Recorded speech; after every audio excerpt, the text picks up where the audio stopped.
So, good morning guys.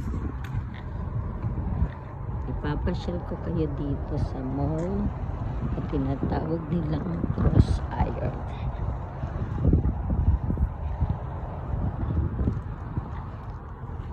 Nabalitaan namin na meron dito masarap na tindahan ng cheesecake. Ayan, lawak niya. Meron silang pa ganyan. So, ito isa sa most visited mall dito sa Alberta. So, maaga pa. Magbubukas sila ng 11, pero nandito na kami ng 10:15 kasi balak lang naman namin mag window shopping. Welcome to Cross Iron Mills. Tara!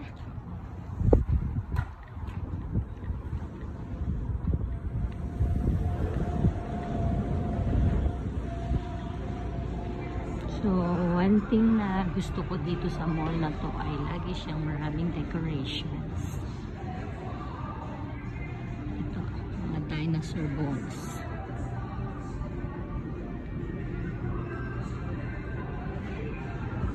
So, yung mga cart, gusto yung hirang ng cart para sa bata.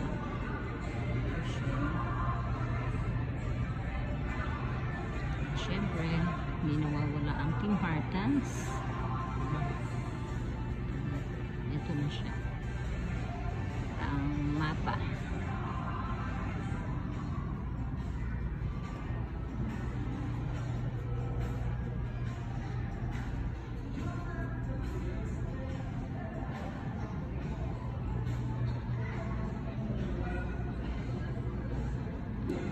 So you can see sarado pa ang mga mall, pero bukas na si Tim Hortons. Kasi nga, kailangan magkape bago ka maglakad dito sa malaking mall.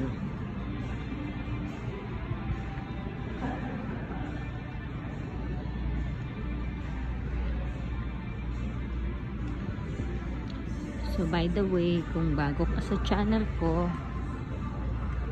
my channel is Dungo Wandering. So, kinikwento ko dito ng pakonti-konti ang buhay namin dito sa Canada.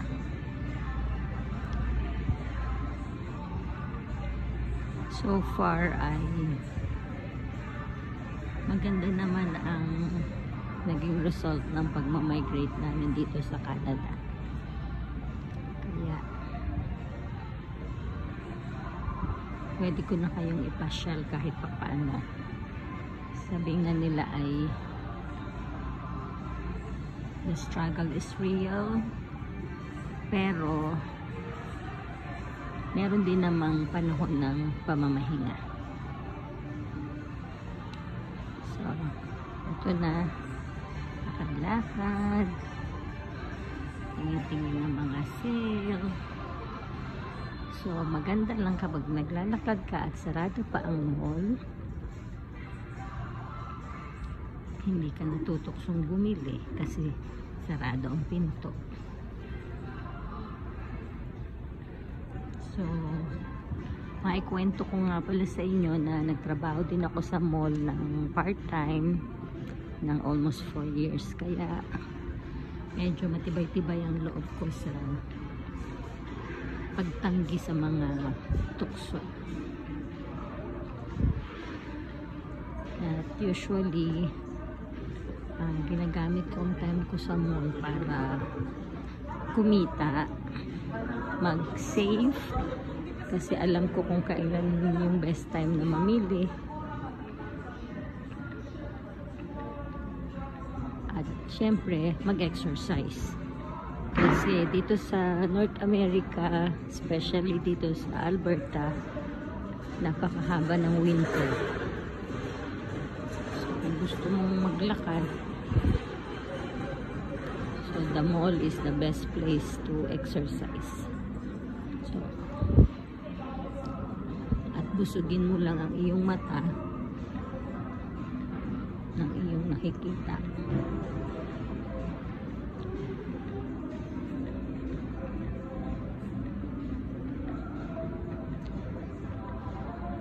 So yeah, it is also a form of discipline.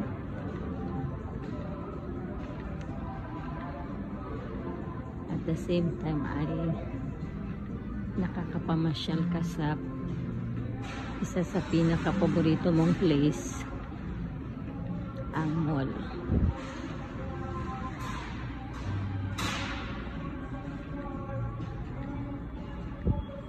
So ngayon pala ay linggo, kaya late magbukas ang mall. So regular time nila ay 10 o'clock. Pero pag Sunday ay 11 o'clock. So, ito na si Uncle Tetsu, ang Japanese cheesecake.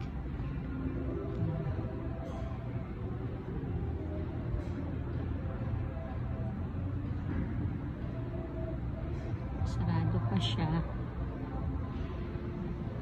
Oh, pipila ka na? Pipila ka na? Titingnan ko lang itong magandang decoration. So, ang kanilang information.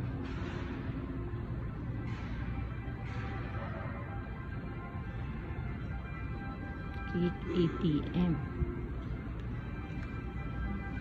At gusto natin makita itong maganda nilang center decoration. Ito siya. Ayan. Kasi nga dahil ngayon ay fall na.